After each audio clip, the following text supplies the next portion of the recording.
Mrekullia e quajtur njeri. Me që unë nuk e kam krijuar vetveten e as dikë tjetër, e as të tjerët kur unë nuk më kanë krijuar, as e kanë krijuar dikë tjetër, vim në përfundim se padyshim ekziston krijuesi, i cili më ka krijuar mua dhe të gjithë të tjerat. Ky është një fakt i pakontestueshëm, të cilin e vërteton ajo që është e pranishme, e përforcon qenësia e krijesave, është një gjë e logjikshme, të cilën e pranon çdo mendje e shëndosh. Kjo është e vërtetë e pamohueshme, deri te e cila shkenca ka arritur nëpërmjet hulumtimeve dhe gjurmimeve të shumta. Në këtë të vërtetë pajtohen shumica shkencëtarëve të së kaluarës dhe të kohës aktuale. Besimi në atë se Allahu është krijuesi vetëm është prej themeleve të fesë islame. Këtë e përforcojnë edhe hadithet e pejgamberit alayhis salam. Po ashtu, për këtë të vërtetë të pamohueshme flasin edhe shumë ajete të Kuranit. Thuaj Allahu është krijuesi çdo gjëje, ai është i vetmi ngadhimtar. Surja Rad, ajeti 16. Ky tekst na urdhëron të besojmë dhe të thirrim në këtë të vërtetë dhe të njëjtën t'ua komunikojmë të tjerëve. Domos duhet të besojmë se Zoti Allahu është krijuesi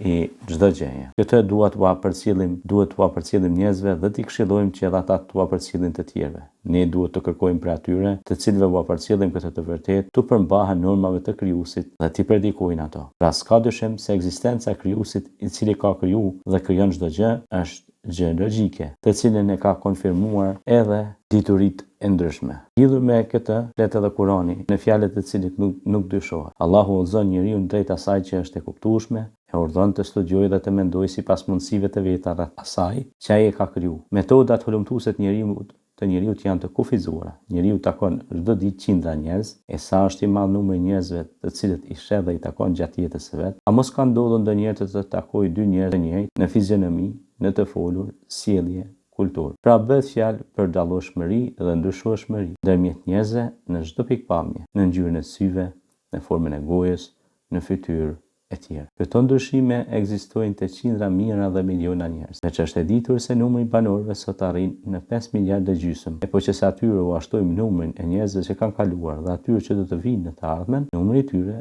do të ishte shumë më i madh. Megjithatë, siç u thek më lart, asnjëherë nuk kanë ekzistuar e as që ekzistojnë dy njerëz krejtësisht të njëjtë. Cila është kjo fuqi e cila fytyrës së njeriu i ka dhënë formë të ndryshme, kurse pjesët e fytyrës të jenë identike të ngjashme dhe të vendosura në të njëjtin vend. Ky është një fakt që na tregon për fuqinë e krijuesit në atë që krijon. Dituria na i vërteton edhe gjërat më të çuditshme. Njeriu dallohet prej tjetrit edhe sipas vijave të gishtrinjve, siç ndryshojnë edhe gishtrinjtë e dorës, edhe pse janë pjesë e vogël e gjymtyrës. Këtyre vijave s'mund t'u agjesh fillimin as barim. Të mund të thuash se këtu mbaron kjo ose ajo vijë. Kenca vërteton se në disa miliarda gishtrinj nuk mund të hasësh në dy të njëjtë. Kur t'ua bashkangjesim edhe gishtrinjtë e atyre që kanë jetuar para nesh dhe që të vinë pas nesh, numri do të ishte shumë më i madh. Megjithatë, kur nuk do të gjejmë dy gishtrinj krejtësisht të njëjtë. Shkenca në vend të ditur edhe një të vërtetë tjetër. Ajo është ndryshueshmëria dhe dallimi ndërmjet zërit të njerëzve. Kjo është një gjë e dukshme dhe e qartë. Njeriu mund lehtë ta dallojë tjetrin sipas zërit të tij, i cili nuk ka ngjashmëri me zërin e askujt tjetër. Kjo për njeriu mbetet enigma, kurse Allahu ka një uri precize, pasi që ai është krijuesi. Njeriu krijohet prej qelizave të mashkullit dhe qelizave të femrës. Trohet pyetja se si formohen këto dy lloj qelizash. Si pra është e mundur që edhe pse mashkulli dhe femra ushqehen prej të njëjtit ushqim, te mashkulli të formohen pra këto të bardha, kurse të femra qeliza të vezës. A thu këto qeliza formohen vetëm prej ushqimit ose në formimin e tyre ndikon edhe vet organizmi i njeriu. Shkenca, duke studiuar ushqimin dhe trupin e njeriut, ka ardhur në përfundim se ekzistojnë faktorë tjerë relevant përpos ushqimit dhe vetë trupit të njeriut në sajtet të cilëve formuan këto qeliza. Në Kuranin famlar, Allahu i Madhërisht thot: "Qoftë lartësuar i cili ka krijuar çifte dhe nga tërë ajo që mbin prej toke, edhe nga vetë ata dhe nga ata, nga ajo që nuk e dinë." Surja Yasin ajeti 36. Pastaj thot Allahu i Madhërisht: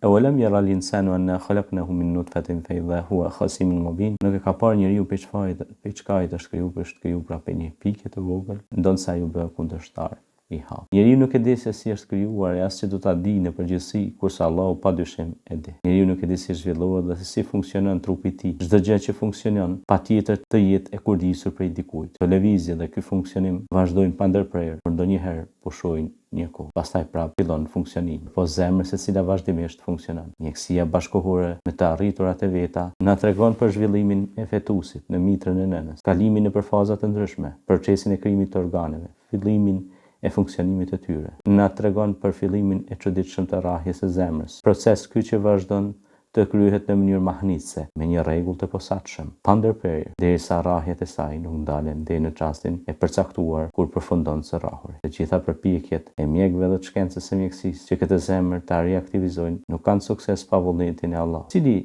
i cili ka caktuar rrahjen asaj që në fillim. Njeriu ushqehet me lloj-lloj ushqimesh, e mbush lugthin stomakun e tij me haje e pije, me gjëra të thota dhe lëngta me perime e pemë. Ai nuk di se si treten ato dhe si ndikojnë në organizmin e tij. Trupi i tij kryen edhe funksionin e përpunuesit të ushqimit. Kjo është një punë e madhe dhe e pandërprerur, në të cilën ka shumë shehtësira. Në trupin e njeriu ka shumë thartina që ndihmojnë tretjen e ushqimit. Si pra këto thartina e tretin mishin që hyn në lugth stomak, kurse nuk e dëmtojnë lugthin dhe sipën që e mbështjell atë. Gjaku bën përcjelljen e materieve të dobishme dhe të dëmshme. Materiet e dobishme dhe ushqyesi i bar deri te qelizat dhe deri te organet që kanë nevojë për, kurse të dëmshme deri te organet me të cilat qiten jashtë organizmit të njeriu. Njeriu ka dhe organin e të pamurit, syrin, në sajtës së cilit ishe gjërat. Syri përbëhet nga disa pjesë, ndërto është pra dhe thjerëzën e vet. Si çdo thjerëz dhe kjo fotografinë e paraqet në pjesën tjetër të syrit, retin, në formë krejtësisht diametrale, me kokën ka toka. Megjithatë,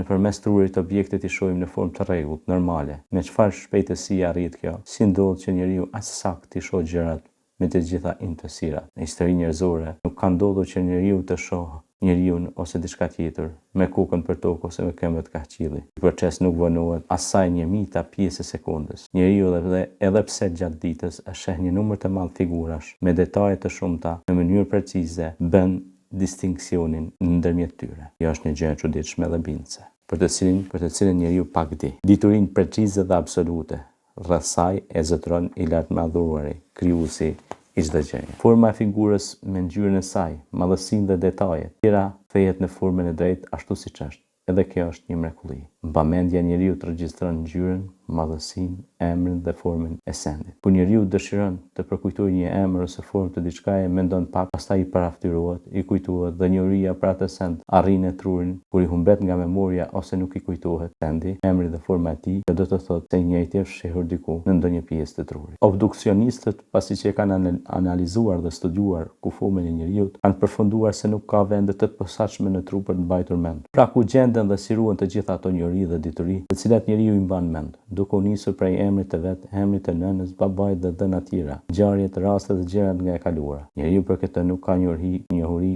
kurse Allahu gjithsesi i di të gjitha të shehtësirat. Një fenomen tjetër interesant është edhe gjumi. Shkenca pohon se njeriu me mos një kohë të caktuar duhet të kalojë në gjumë. Me provat që janë bërë është konstatuar se individi të kalon 4 ditë pa gjumë i nevojitet që ato orë t'i kompenzojë. Kjo analizë demanton mendimin e deri tanishëm për këtë gjë si dhe për çdo gjë tjetër, më mirë di Allahu i lartmadhëruar. Shkenca përmes provave mjekësore vërteton se njeriu lodhet për së tepërmi nëse goditet nga pagjumësia. Nëse pagjumësia vazhdon disa ditë, mund të sëmurët, të shpendet, bile dhe të vdes. Para disa viteve qendrat shëndetësore na lajmëruan se Leslie Campbell, anglez i cili kishte kaluar moshën 60 vjeçare, agronom i shquar, ishte lënduar në kokë. Pas një kohë kjo plagë u shërua, por ai mbeti nën kthetrat e pagjumësisë së vazhdueshme që zgjati 12 vjet të vlota. Ditën i krynte punët e rëndomta, kurse natën rrokullisej andej këndej në krevatin e tij që ta gjej gjumin e humbur. Kjo është temë aktuale e cila studiohet në universitetet e Britanisë së Madhe dhe konsiderohet si rast i cili kundërshtohet me rregullat shkencore dhe me rastet e shënuara gjatë historisë. Edhe ky rast ka precedent në analet e shkencës dhe mjekësisë mbetet enigm për njeriu. Një rast i ngjashëm me këtë është ai vajzës 15 vjeçare, për të cilën e lajmërojnë institucionet shkencore të Britanisë së Madhe. Kësaj vajze kur fle i ndalet frymarrja e kur është e zgjuar merr frym normalisht. Një rast pra mjaft interesant. Është vërtetuar se gjumi ndihmon frymarrjes, kurse te kjo vajzë ndodh diçka e pakuptueshme. Dietarët nuk e dinë shkakun e këtij fenomeni. Ata kanë pohuar se gjatë 10 viteve të fundit janë paraqitur 10 raste të ngjashme. Supozohet se kjo është pasojë ndonjë smundje të pashërueshme, të cilës nuk i dihet shkaku. I Madhi Zot ka dituri të plotë si për smundjen ashtu dhe për ilaçin, sepse ai që ka dhënë smundjen e ka dhënë edhe ilaçin gjegjes. Gjë e çuditshme është të hapurit e gojës. Njeriu s'ka njohuri përse ndodh një gjë e tillë. Thuhet se kjo është shenjë lodhjes. Si do ta kishim shpjeguar dukurinë se ka njerëz që janë shumë të lodhur, të cilëve nuk u hapet goja? Habit fakti se njeriu i hapet goja edhe pasi të zgjohet, edhe pse ka pushu. Nëse themi se kjo është për shkak të nevojës për ajër, truhet pyetja, se si të shpjegohen rastet kur dikujt i hapet goja edhe pse nuk mund të marrë frymë. Për të habitur edhe më shumë është fakti se njeriu vetvetiu i hapet goja kur shet dikë tjetër duke i hapur goja. Ne nuk e dim sekretin e gjithë kësaj. Njeriu nuk e di se si krijohet, po ashtu nuk e di edhe si vdes, kur dhe ku do të vdes. Të vërtetën për këtë e di vetëm Allah. Njeriu nuk mund ta di as çastin e vdekjes së dikujt tjetër. Sa herë që ndodh që njeriu ta kaploj smundja rënd, saqë të tjerë mendojnë se është duke jetuar çastet e fundit, pranë tij qëndron mjeku i cili mundohet ta shërojë. Por ka raste kur mjeku vdes, kurse i semuri shërohet. Sa pleq jetojnë të shëndosh, edhe pse janë thinjur, janë kërrusur, u dridhen duar, u janë ligështuar jeshtë, lëvizin me vështirësi, u është dobësuar aftësia për të mbajtur mend e tjerë. Ka raste kur djali ose ai që i shërben plakut vdes, ndërsa plaku vazhdon jetë, po në atë ritëm. Ka shumë raste kur i semuri jeton një kohë të gjatë, kurse dikush tjetër pa pritmas vdes edhe pse ka qenë i shëndosh. Pra, kuptohet se njeriu ka një rrit të pakta e posaçërisht për vdekjen. Lidhur me këtë, Allahu xhaleshanuhu në Kur'an thot: kurse njeriu nuk e di se çka do të bëjë nesër, dhe askush nuk e di se çfarë vendi do të vdes, Allahu me siguri i di dhe është i informuar për gjithçka. Surja Luqman, ajeti 34. Njeriu nuk e di në detaj se si smuret, kur dhe si shërohet.